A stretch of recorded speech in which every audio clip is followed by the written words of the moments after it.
अब जनन अंगों का विकास हो चुका है, तो कौन सा जनन अंग नर के अंदर कौन, अब आपको पता है जैसे लैंगिक जनन के अंदर पौधों के अंदर हो रहा था, हर नर का जनन अंग अलग था, पुरुष वाला जनन अंग अलग, मादा जनन अंग अलग था।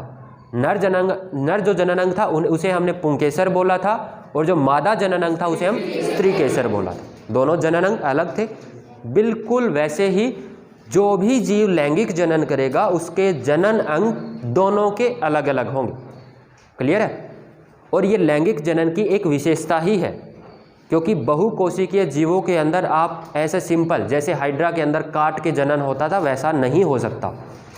और ये जनन अंग क्यों अलग अलग विकसित होते हैं? क्योंकि विभिन्नताएं ज़्यादा होगी, वो तो लैंगिक जनन की खासियत है ही।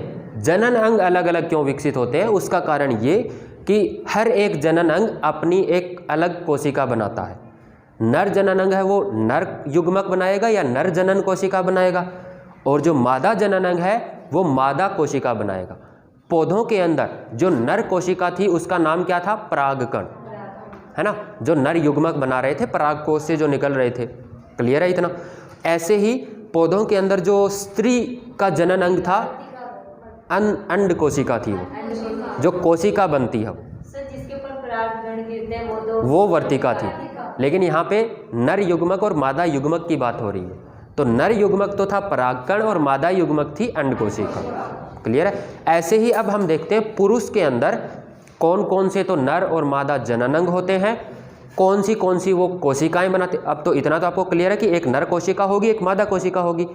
वो कौन सी कोशिका होती है, उनका क्या नाम होता है, और दूसरी चीज़ एक और, उनके अंदर जो नर कोशिका थी पौधों के अंदर वो मादा कोशिका से जाके मिली थी, और मिलने के प्रक्रम को हमने कहा था निषेचन, यही कहा था। अब वो मिली कैसे थी? तो वहाँ पे दो तरीके हो सकते हैं मिलने के। एक तो ये कि मान लो ये नर जनन अंग है, यहाँ से नर वाली कोशिका बाहर निकली और निकल के, और यहाँ पे ये मादा जनन अंग है, इसके अंदर जाके मिल गई। क्लियर है? बाहर निकल के मिली। दूसरा ये कि ये इससे बाहर निकले ही ना, ये वाला जनन जो नर कोशिका है और मादा वाला जो जनन अंग है ये दोनों आपस में मिल जाए, ठीक है, और फिर अपने ये वाली कोशिका इसको दे दे। क्लियर है ना? दो तरीके हैं। एक के अंदर क्या कि नर जनन अंग और मादा जनन अंग आपस में नहीं मिलते, उनकी कोशिकाएं आपस में मिलती है। क्लियर है? और दूसरे के अंदर नर जनन अंग और मादा जनन अंग आपस में मिल जाते हैं और फिर उनकी कोशिकाएं मिलती हैं। क्लियर है ना? वहाँ पे पौधों के अंदर नर और मादा जनन अंग नहीं मिल सकते, वहाँ पे कोशिकाएं मिलती है। और कोशिकाएं जब यहाँ से नर जनन अंग से वो उड़कर परागकण यहाँ पे जाते हैं, उस प्रक्रम को क्या कहते हैं? परागण। परागण कहते हैं ना। यहाँ पे जो बाकी के जीव है जिनके अंदर, और पुरुषों के अंदर यही होता है, यहाँ पे कोशिकाएं उड़कर नहीं जाएंगी, यहाँ पे क्या होगा? यहाँ पे जनन अंग आपस में मिलेंगे। इस क्रिया को क्या कहते हैं? वहाँ पे तो हमने परागण बोल दिया था। परागण किसको बोला? परागकोश था। यहाँ से क्या निकले? परागकण। परागकोश से क्या निकले? परागकण निकले, और यहाँ पे जो वर्तिकाग्र था उस पे जाके, इसी को हमने क्या कहा था? परागण कहा था। क्लियर है ना? ये जनन अंग आपस में नहीं मिले, इनकी कोशिकाएं मिली, ठीक है, और इसको हमने परागण कहा था। लेकिन जब जीवों के अंदर, कुछ जीव जो लैंगिक जनन करते हैं उनके अंदर ये जो जनन कोशिकाएं हैं ये बाद में मिलती है।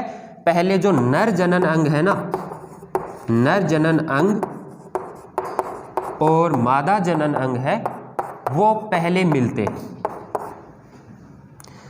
और इन दोनों के मिलने की क्रिया को हम कहते हैं मैथुन। क्या कहते हैं? मैथुन। क्लियर है इतना सबको? वो हर जीव के अंदर होगा, चाहे वो मनुष्य हो, चाहे वो गाय हो, भैंस हो, जो भी लैंगिक जनन कर रही है उनके अंदर क्या मिलेंगे? पहले उनके जनन अंग मिलेंगे, कोशिकाएं बाद में मिलेंगी। अब ये क्यों जरूरी था? पौधे के अंदर जैसे हो रहा था वैसे हो जाता, है ना। तो यहाँ पे क्या कि जो नर जनन अंग, जो नर युग्मक होता है ना, वो बहुत कोमल होता है, ठीक है, और वो इतना कोमल होता है कि उसकी जो कोशिकाएं हैं उसका अगर थोड़ा सा भी तापमान कम ज़्यादा हो जाता है ना तो वो मर जाती है, ठीक है। और अगर वो कोशिका ही मर गई तो फिर नया जीव कैसे बनेगा? नए जीव के लिए उस कोशिका का जिंदा रहना जरूरी है ना। इसलिए ये सिस्टम लगा है कि ये जो कोशिका है ये बाहर किसी भी वातावरण के संपर्क में आए ही ना। अब जो पौधे जो जनन करते हैं लैंगिक जनन करते हैं, लेकिन वहाँ पे नर युग्मक और मादा युग्मक मिलते हैं, यानी कि उनकी कोशिकाएं मिलती हैं, उनके जनन अंग नहीं मिलते हैं, ठीक है।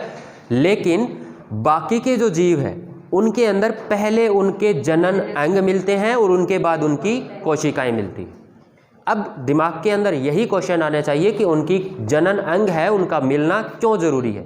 तो उनका मिलना इसलिए ज़रूरी है कि जो नर वाले, ये जो नर युग्मक है ना, ये जो कोशिका बनाते हैं, नर जनन अंग जो कोशिका बनाता है वो इतनी कोमल होती है या फिर इतनी सेंसिटिव होती है कि अगर उसका थोड़ा सा भी तापमान या बाहरी वातावरण के अंदर थोड़े से भी वो उसके साथ टच में आई तो वो या तो डिफेक्टिव हो जाएगी, कमज़ोर हो जाएगी या फिर वो मर जाएगी।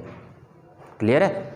इसलिए ये व्यवस्था बनाई गई कि वो कोशिका बाहर किसी के ही संपर्क में ना आए, वो सीधा इस नर जनन अंग से निकले और सीधा जाके मादा वाली कोशिका के साथ मिल जाए।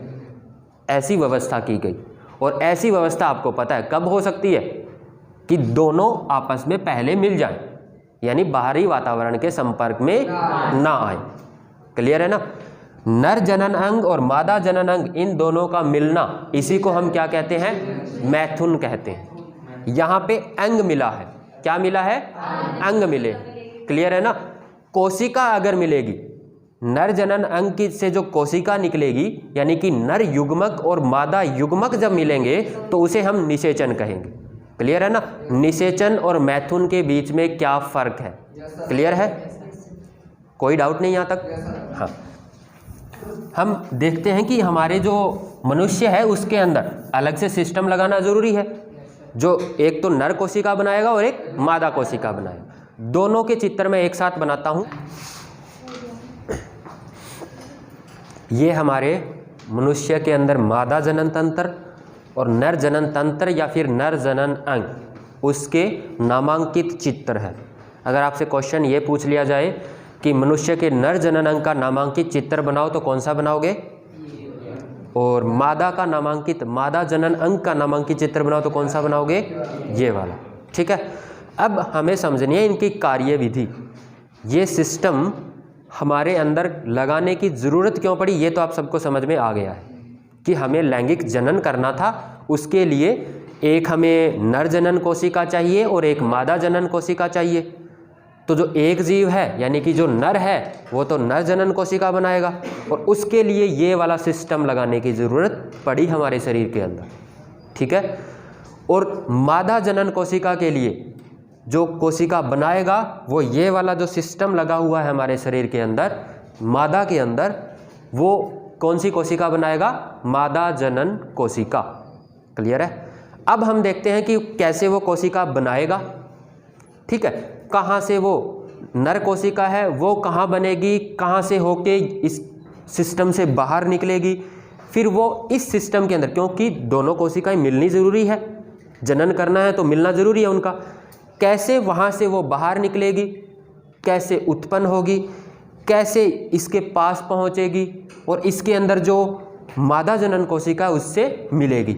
और नर कोशिका और मादा कोशिका मिलना, उसे हम क्या कहते हैं? निषेचन कहते हैं। यानी कि नर युग्मक मादा युग्मक से कैसे मिलेगा, यानी कि कैसे निषेचन होगा। क्लियर है? वो हम करने वाले। तो सबसे पहले हम स्टार्ट करते हैं नर जनन अंग से। नर जनन अंग के अंदर जो ये वाला सिस्टम है ना, ये वाला, इसे हम कहते हैं वृषण। ये संख्या में 2 होते हैं। क्लियर है? और ये जो वृषण है एक किस्म की एक ग्रंथि है, यूँ समझ लो। ग्रंथि का काम क्या होता है? तो ग्रंथि का काम होता है हार्मोन बनाना। ठीक है। ये वृषण जो है ये हार्मोन बनाते हैं, जो नर वाले हार्मोन है, हार्मोन बनाना इसका काम हुआ। दूसरा काम इसका, जो नर युग्मक या जो नर कोशिका चाहिए जनन के लिए, वो ये बनाएगी। ठीक है। उसका नाम क्या है? तो पहले तो ये बनाएगी कौन? वृषण बनाएगी। उस कोशिका का नाम है शुक्राणु। क्या नाम है? शुक्राणु। नर युग्मक या नर जनन कोशिका एक ही बात है। तो शुक्राणु मनुष्य का नर युग्मक है। क्लियर है? ये बनाता कौन है? वृषण बनाता है। वृषण की संख्या मनुष्य के अंदर कितनी होती है? 2 होती है। क्लियर है इतना सबको? अब ये है ना जो वृषण, ये कब अपना काम कर पाते हैं? तो ये तब काम कर पाते हैं जब हमारे शरीर का तापमान पता है कितना होता है? 36 या 37 होता है। ठीक है, लेकिन अगर ये हमारे शरीर के अंदर ही फिट हो तो इनका तापमान भी कितना होगा? 36 या 37, इसके बीच में। लेकिन उस वक्त ये काम नहीं कर पाते, इनको थोड़ा सा कम तापमान चाहिए। ठीक है, ये काम तभी कर पाएंगे जब इनका तापमान शरीर के तापमान से थोड़ा सा कम हो। इसके लिए इनको थोड़ा सा अलग करना पड़ेगा शरीर से, इसलिए वृषण जो है ये शरीर से अलग होते हैं। क्लियर है? क्योंकि इनके अंदर क्या बनता है? शुक्राणु, नर युग्मक बनता है। और नर युग्मक तभी काम कर पाता है, वृषण तभी नर युग्मक बना पाता है जब इनका तापमान शरीर के तापमान से थोड़ा सा कम हो। और इसलिए इनको अलग से एक थैली बना के और उसके अंदर फिट करने की जरूरत पड़ी। क्लियर है? तो इतना सबको समझ में आया कि ये वृषण शरीर से अलग क्यों दिख रहे हैं। क्लियर है ना? अब आपको इतना समझ में आया कि तापमान कम होने, इतना तापमान मतलब शरीर वाला तापमान ये शुक्राणु सहन नहीं कर पा रहे हैं, तो अगर यहाँ से बाहर वातावरण के संपर्क में आ गए तो इनको मरना ही है, मतलब खत्म होना है। क्लियर है ना? इसलिए आपको समझ में आ रहा होगा कि ये जो शुक्राणु है सीधा इसके अंदर जो मादा जनन कोशिका बनेगी वहां पहुंचने चाहिए बिना वातावरण के संपर्क में आए। क्लियर है ना? समझ में आ रहा है? इसलिए नर जनन अंग और मादा जनन अंग का मिलना जरूरी हो गया। क्लियर है ना? और इस मिलने को हमने देखा क्या कहते हैं? मैथुन कहते हैं। क्लियर है? तो यहाँ पे वो कोशिका, हाँ ये जो शुक्राणु और नर युग्मक ये दोनों सेम है? हाँ, शुक्राणु इसका नाम है। मनुष्य के अंदर जो ये नर युग्मक बनता है, हाँ, जैसे पुष्प के अंदर उसका नाम परागकण था, यहाँ पे इसका नाम क्या है? शुक्राणु। क्लियर है इतना सबको? अब ये शुक्राणु यहाँ से बन चुका है, इनका काम निरंतर ये शुक्राणु और एस्ट्रोजन बनाते रहना है। क्लियर है? सॉरी, टेस्टोस्टेरोन, पहले मैंने एस्ट्रोजन ही बोल दिया है ना? ठीक करो उसको। शुक्राणु है वो कौन सा हार्मोन बनाएंगे? टेस्टोस्टेरोन। उसको करेक्ट कर लेना। मनुष्य के अंदर जो वृषण है वो टेस्टोस्टेरोन, क्योंकि मनुष्य वाला हार्मोन है वो टेस्टोस्टेरोन है। क्लियर है? तो यहाँ से ये शुक्राणु अब इस पाइप के द्वारा, जिस पाइप से शुक्राणु जाते हैं उसका नाम क्या है? शुक्रवाहिनी। यानी जो शुक्राणुओं को लेके जाती है वो पाइप ये वाली है। देखो ये यहाँ से लेके और यहाँ पे आ गई। अब देखो अगर निरंतर यहाँ पे ये थैली क्यों लगानी पड़ी? ये थैली अगर ना लगती तो ये शुक्राणु बनते रहते और बाहर निकलते रहते। इनको स्टोर भी करना पड़ेगा, तो ये स्टोर करने के लिए यहाँ पे क्या लगा? शुक्राशय। शुक्राशय कहाँ होता है? तो जो मूत्राशय होता है उसके बिल्कुल नीचे होता है कौन?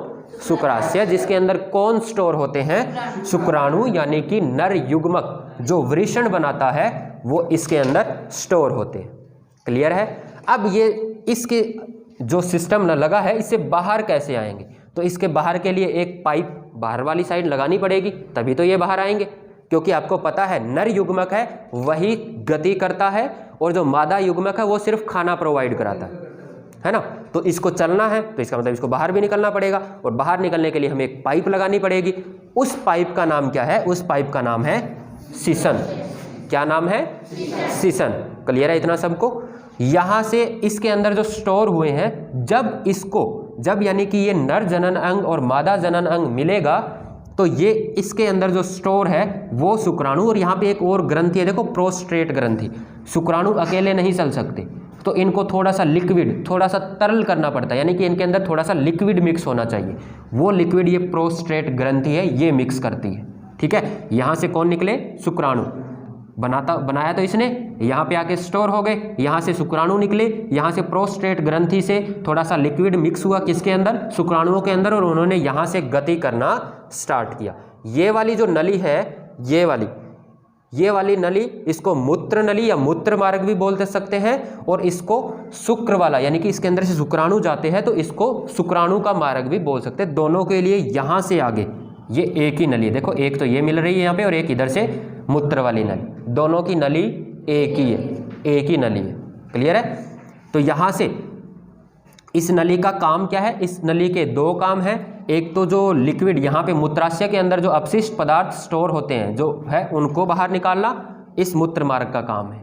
क्लियर है? जो हम 6 चैप्टर के अंदर हमने पढ़ा था, मूत्र मार्ग पढ़ा था, वहाँ पे जब किडनी वाला सिस्टम हमने उत्सर्जन तंत्र मनुष्य के अंदर पढ़ा था, ये वही मूत्र मार्ग है। क्लियर है? और यहीं से कौन निकलते हैं? नर जनन कोशिका या नर युग्मक, इसी से बाहर निकलता है। क्लियर है इतना? ये सारा काम हुआ मनुष्य के नर जनन तंत्र का, और यहाँ से ये बाहर निकलेगा। अब यहाँ से अगर यहाँ पे वातावरण के संपर्क में आ गया तो वो नर युग्मक खत्म हो गया समझो, उसे सीधा पहुँचना चाहिए कहाँ? यहाँ पे। क्लियर है? तो अब हम बात करते हैं मादा जनन तंत्र का। क्लियर है? इसके अंदर क्या क्या सिस्टम होते हैं, कहाँ पे वो कोशिका पहुँचेगी और कहाँ पे ये दोनों का मिलन होगा। क्लियर है? नर जनन तंत्र के अंदर इतनी ही चीज़ें होती हैं। समझ आई ना सबको? अगर आपको बोल दे नर जनन तंत्र का एक डायग्राम बनाइए और उसके अंदर क्या क्या चीज़ें कैसे काम करती है, सबको समझ में आया ना? क्लियर है? और ऐसे ही काम करती है और इसके अलावा इसका कोई काम नहीं है। क्लियर है? इसके बाद मनुष्य का मादा जनन तंत्र क्या होता है? तो ये मादा जनन तंत्र है, ये कहाँ पे स्थित होता है? तो जो पेट है, इसके ऊपर पेट स्थित होता है, उदर जिसे बोलते हैं हम, उसके नीचे वाली साइड ये स्थित होता है। ठीक है? अब इसके अंदर कहाँ पे, जो यहाँ पे नर युग्मक बना रहे थे, यहाँ पे मादा युग्मक कौन बनाएगा? तो ये जो अंडाशय लगा हुआ है, ये कौन क्या बनाएगा? मादा जनन कोशिका, या जिसे हम मादा युग्मक बोलते हैं। ठीक है? और यहाँ पे जो नाम शुक्राणु था किसका? मनुष्य की नर युग्मक का, वैसे यहाँ पे जो नाम होगा वो होगा अंड कोशिका। अंडाणु बोल दो या अंड कोशिका। ठीक है? ये किसका नाम है? तो ये मादा जनन कोशिका का नाम है।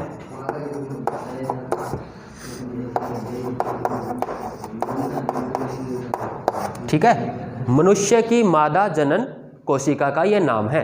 क्लियर है? बनाएगा कौन? अंडाशय बनाएगा। जैसे वहाँ पे वृषण किसको बना रहा था? शुक्राणु को, वैसे ही यहाँ पे अंडाशय बनाएगा अंड कोशिका को।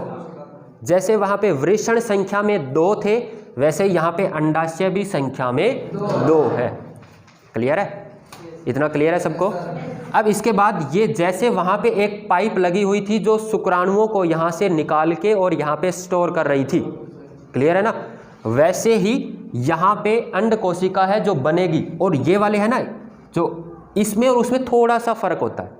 वो क्या कि वो तो शुक्राणु बनाते हैं, और यहाँ पे ना छोटे छोटे अंड कोशिकाएं, जब लड़की का जन्म होता है तभी उसके अंदर वो अंड कोशिकाएं छोटी छोटी अविकसित रूप में बनी होती है पहले से। ठीक है? अविकसित रूप में बनी होती है। विकसित कब होती है? तो 11 से 18 की उम्र में वो विकसित होती है। क्लियर है ना? टीनेज में। अब यहाँ से ये क्या है? इन दोनों में से, इन दोनों अंडाशय में से कोई भी एक अंडाशय हर महीने में एक अंड कोशिका यहाँ पे जो बनी हुई है उसको इस पाइप के द्वारा बाहर निकालेगा। क्लियर है ना? हर महीने एक अंड कोशिका। क्लियर है? यहाँ से, और इस नली का नाम क्या है? अंडवाहिका, या इसका एक और नाम भी है फैलोपियन ट्यूब।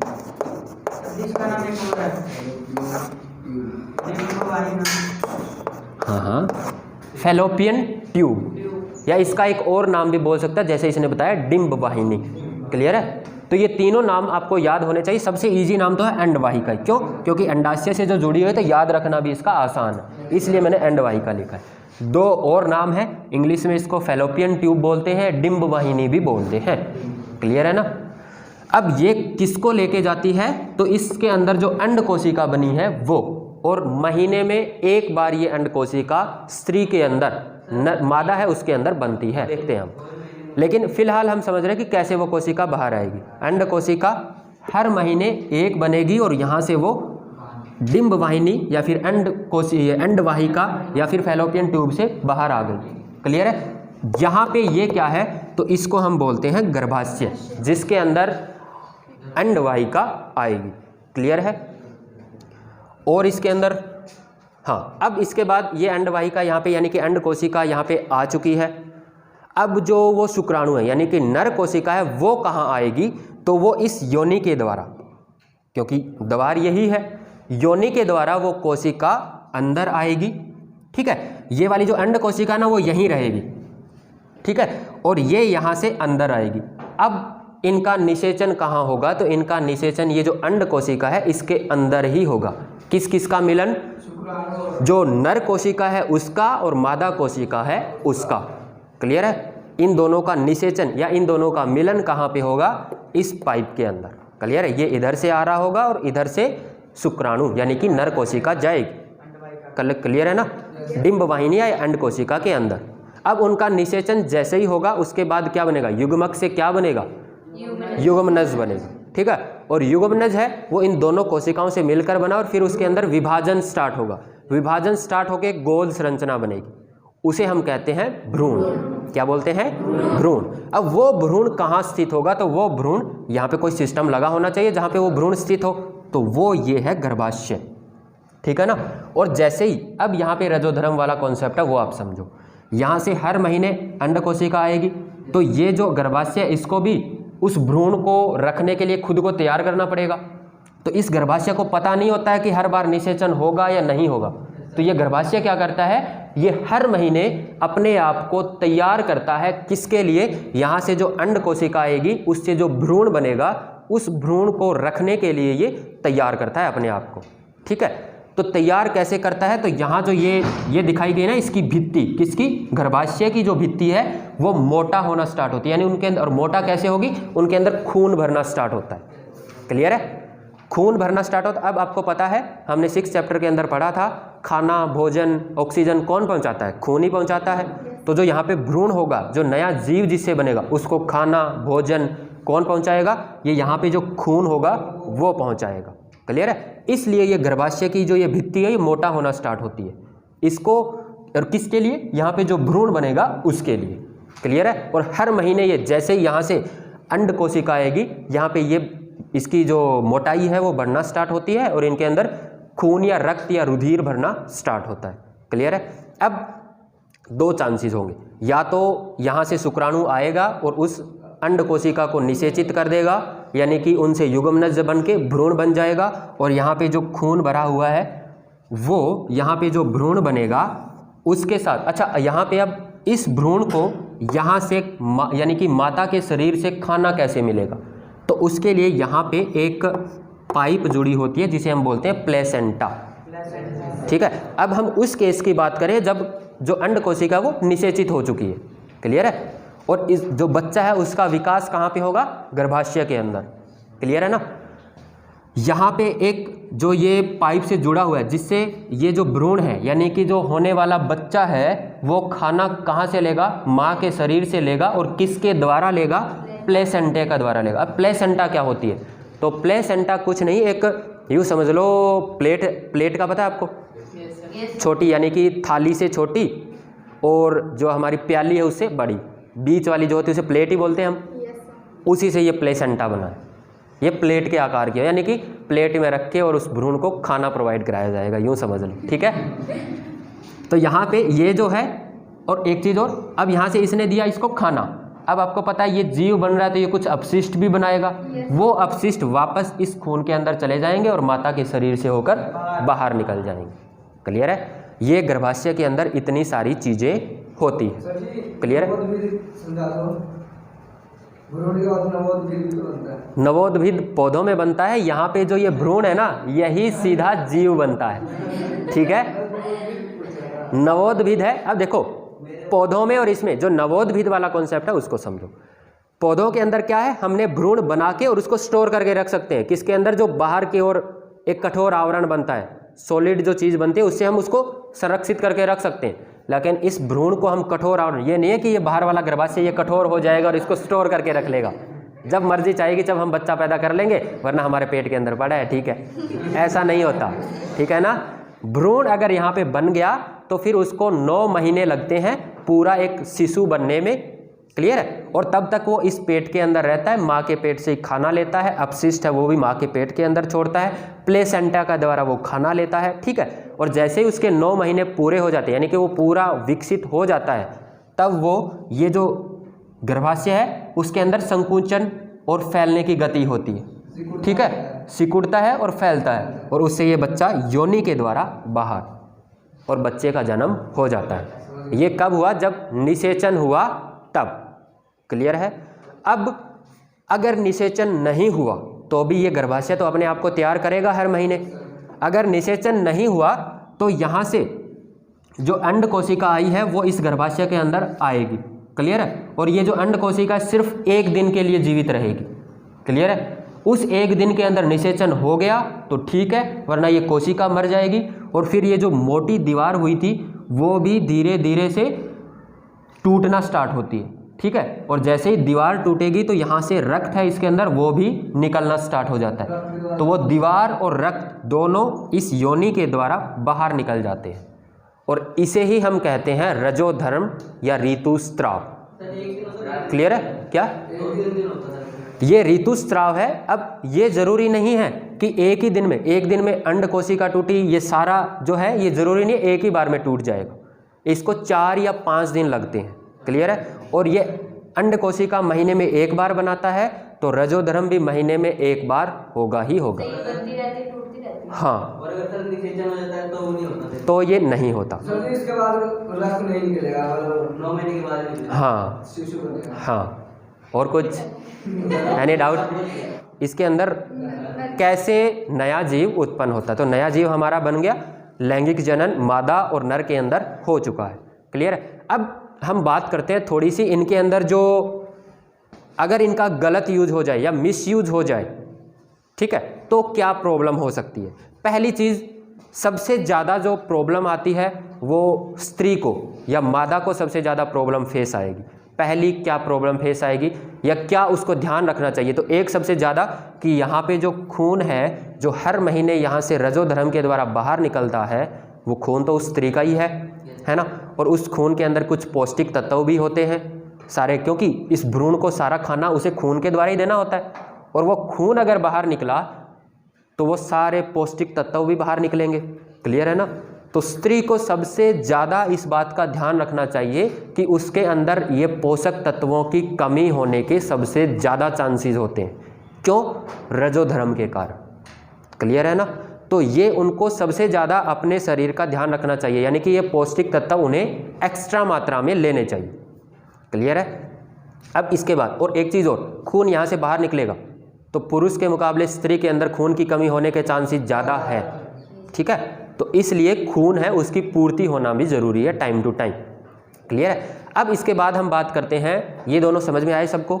डायग्राम भी बनाए, क्योंकि आपको पता है दोनों जनन अंगों का आपस में मिलना ज़रूरी है, मैथुन ज़रूरी है, तभी नया जीव जो निषेचन है वो हो पाएगा और नया जीव बन पाएगा। अब इन दोनों जनन अंगों का मिलना ज़रूरी है, तो अगर नर को कोई रोग है, कोई बीमारी है, अगर उसने पहले से उसका जांच नहीं करवाई है तो वो मादा को भी हो सकती है। और अगर मादा को कोई बीमारी है उसकी पहले जांच नहीं हुई है तो वो नर को हो सकती है। ये जो बीमारियां हैं इनको हम कहते हैं लैंगिक संचारित रोग। क्लियर है ना? क्योंकि ये लैंगिक जनन के दौरान हो सकते हैं और इनके ध्यान हमें सबसे ज़्यादा इनका ध्यान रखना जरूरी है। क्लियर है? तो सबसे पहला तो जैसे उसने, और ये या तो जीवाणु के द्वारा हो सकते हैं या फिर विषाणु या वायरस के द्वारा हो सकते हैं, जीवाणु की वजह से। ठीक है? और एक वायरस की वजह से ये, और सबसे पॉपुलर जो है HIV एड्स। इसके वायरस का नाम क्या है? HIV। और इससे जो बीमारी होती है वो है एड्स। एक ही नहीं दे सकते। क्या क्या? मतलब एड्स नहीं बोल सकते, HIV एड्स बोलेंगे। एड्स भी बोल सकते हो। ठीक है? इसके आगे HIV क्यों लगाते हैं? HIV उस वायरस का नाम है जिसकी वजह से ये रोग होता है। क्लियर है? और एक चीज़ और, ये जो लैंगिक संचारित रोग है ये जब लैंगिक संपर्क में आते हैं दो जीव तभी होते हैं, हाथ मिलाने से या बात करने से ये रोग नहीं फैलते हैं। इसका भी आपको ध्यान रखना है। क्या? मस्सा, हाँ एक और है, विषाणु के द्वारा ही मस्सा, ऐसे लिख रखा है ना। ये दो रोग किसकी वजह से? हमारे लैंगिक संचारित रोग कौन कौन से हो सकते हैं, कैसे होते हैं। क्लियर है? अब इनका रोकथाम, इनको कंट्रोल कैसे किया जा सकता है? तो सबसे पहला कंट्रोल तो यही कि नर और मादा जिसको मैथुन करना है उनकी सबसे पहले जांच होनी चाहिए। जांच हो जाए तो अच्छी बात है, तभी सब पता चल जाएगा कि किसको कौन से रोग है और कौन से लैंगिक संचारित रोग एक से दूसरे के अंदर जा सकते हैं। सबसे अच्छा तरीका तो यही को जांच करवा लेनी चाहिए, अच्छा रहेगा। अब इसके बाद एक और चीज़ कि जो गर्भ निर्धारण है उसको कैसे रोका जा सकता है। इससे एक और चीज़ है जो बहुत ही क्रिटिकल टॉपिक है आज के टाइम में, वो है जनसंख्या वृद्धि। ठीक है ना, एक ही माता पिता के 6-6, 7-7, 8-8 बच्चे, मतलब हर बार गुणा किससे होती है? 8 से गुणा होती है। पहले अगर जनसंख्या में 2 थे तो फिर 8 दूनी 16 हो जाएंगे, इतनी जनसंख्या। और इसे कहते हैं जनसंख्या विस्फोट। ठीक है ना, जनसंख्या विस्फोट एक्चुअल में यही बोलते हैं। क्लियर है? अब ये जो जनसंख्या विस्फोट है, आपको पता है इसका कारण उसी के अंदर छिपा है, यानी कि जो नर युग्मक है वो मादा युग्मक में मिल गया तो फिर नया जीव पैदा होगा ही होगा, यानी कि संतान अब उत्पन्न होगी और वही संतान जनसंख्या के अंदर गिनी जाएगी। अब हम चाहते हैं कि वो संतान ना पैदा हो, कंट्रोल किया जाए उसके, तो उसके लिए हमें जो गर्भ निर्धारण है उसके अंदर कंट्रोल। सबसे पहले तो जो 2 जीव है उनका शिक्षित होना बहुत जरूरी है। ठीक है ना, जब आप शिक्षित, क्योंकि अब जो आप सीख रहे हो यही आपके आगे काम आने वाला है। अगर आप एजुकेटेड हो तो आपको पता है कि 2 से अच्छा 1 और 1 से अच्छा कोई भी नहीं। ठीक है, तो कम से कम 1 या 2 बहुत है। बस मैं तो कहता हूँ 1 ही बहुत है, और मैं तो कहता हूँ अकेले रहो तो ज़्यादा ही खुश रहोगे। ठीक है, चलो अब हम बात करते हैं। ये तो बात हुई कि हमें हमारे दिमाग से कंट्रोल करना है। ठीक है, दिमाग से जिसका दिमाग से कंट्रोल है या जिसका मन के ऊपर कंट्रोल है उसे तो वो तो मतलब गंगा स्नान कर लिया उसने। लेकिन कई बार हमें कुछ यांत्रिक चीज़ें, यानी कि गर्भ निर्धारित हो गया है तो कैसे कंट्रोल करना, या फिर गर्भ निर्धारण हो ही ना, उसके लिए क्या क्या चीज़ें समझना। नर जननांग और मादा जननांग का मिलना जरूरी है। और हम क्या करते हैं कि या तो नर का जननांग है उसको किसी के द्वारा कवर कर दें, या मादा जननांग है उसको किसी के द्वारा कवर कर दें, तो आपस में नहीं मिलेंगे नर युग्मक और मादा युग्मक, और नया जीव नहीं बनेगा। तो एक तो जो युक्ति है उसके अंदर क्या है, कंडोम का इस्तेमाल।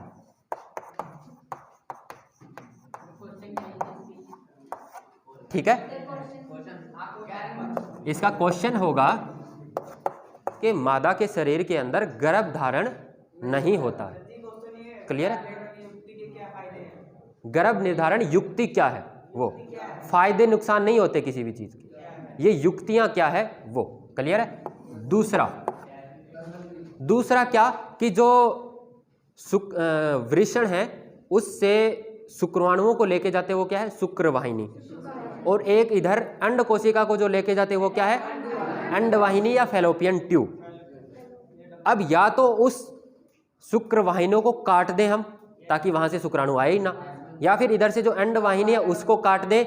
तो हमारी युक्ति ये है कि या तो हम शुक्राणु से जो शुक्रवाहिनी है उसमें से थोड़ा सा टुकड़ा काट दें या उसको बांध दें तो वहां से शुक्राणु नहीं आएंगे, या फिर फैलोपियन ट्यूब से जो आ रही उसको बांध दें तो वहां से अंडकोशिका नहीं आएगी। क्लियर है? तो ये एक युक्ति हुई जिसे हम कहते हैं पता होना चाहिए। क्लियर है? ये 2 हुई। अब तीसरी युक्ति एक और है। तीसरी युक्ति क्या कि जहां पे निषेचन होता है, यानी गर्भाशय के अंदर जहां वो कोशिका, अंड कोशिका और जो नर युग्मक है या नर कोशिका है, वो दोनों जहां पे मिलते हैं वहां पे भ्रूण बनेगा। भ्रूण के लिए जगह चाहिए। ठीक है, और वो जगह गर्भाशय के अंदर होती है। हम क्या करते हैं, उस गर्भाशय के अंदर कुछ मेटल की छोटी छोटी टी आकार की संरचना की, ऐसी धातु की बनी हुई, प्लेटिनम की बनी होती संरचनाएं ऐसी, वो उस गर्भाशय के अंदर डाल देते हैं। ठीक है, तो गर्भाशय के अंदर जो भ्रूण स्थित होता है, भ्रूण को बनने के लिए जगह ही नहीं बचती है। कर लिया? और जगह नहीं बचेगा तो भ्रूण खत्म हो जाएगा। खत्म हो जाएगा तो नया जीव नहीं बना, यानी कि गर्भ धारण नहीं होगा। क्लियर है? तो ये दूसरी है। ये 3 युक्तियां हुई जिससे हम गर्भ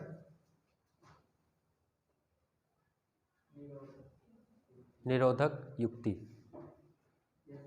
ठीक है, ये क्वेश्चन थोड़ा सा मुझे ठीक नहीं लग रहा। इसको हम ऐसे लिखें, गर्भ निर्धारण की रोकथाम। करने के लिए क्या युक्तियां होंगी, है ना। गर्भ निर्धारण की रोकथाम कैसे कर सकते हैं, यहाँ पे अपना ये चैप्टर है कंप्लीट हो जाता है। पहला क्वेश्चन है,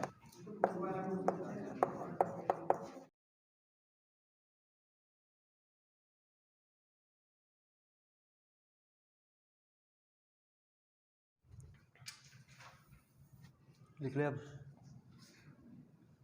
क्वेश्चन है,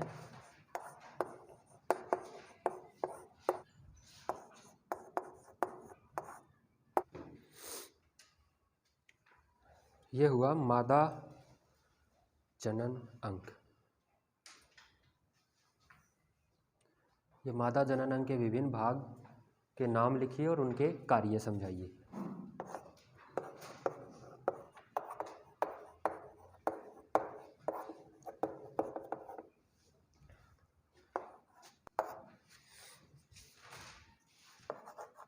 तक आज जो हमने पढ़ा वो क्वेश्चन भी हमने लिख लिए, समझ भी लिया, चैप्टर भी कंप्लीट हो गया। माफ़ कर देना, ठीक है। यहाँ पे मैंने दो चीज़ लिखी है, और एक तो रजो दर्शन और एक रजो निवृत्ति। रजो दर्शन तो जब पहली बार जो ये रजो धर्म दिखाई देता है या होता है उसे हम कहते हैं रजो दर्शन, ठीक है। ये 11 या 12 की उम्र में होता है, और ये धीरे धीरे 50 की आयु क्रॉस करने के बाद धीरे धीरे धीरे करके और ये बंद हो जाता है। जब ये बंद होता है उसे हम कहते हैं रजो निवृत्ति।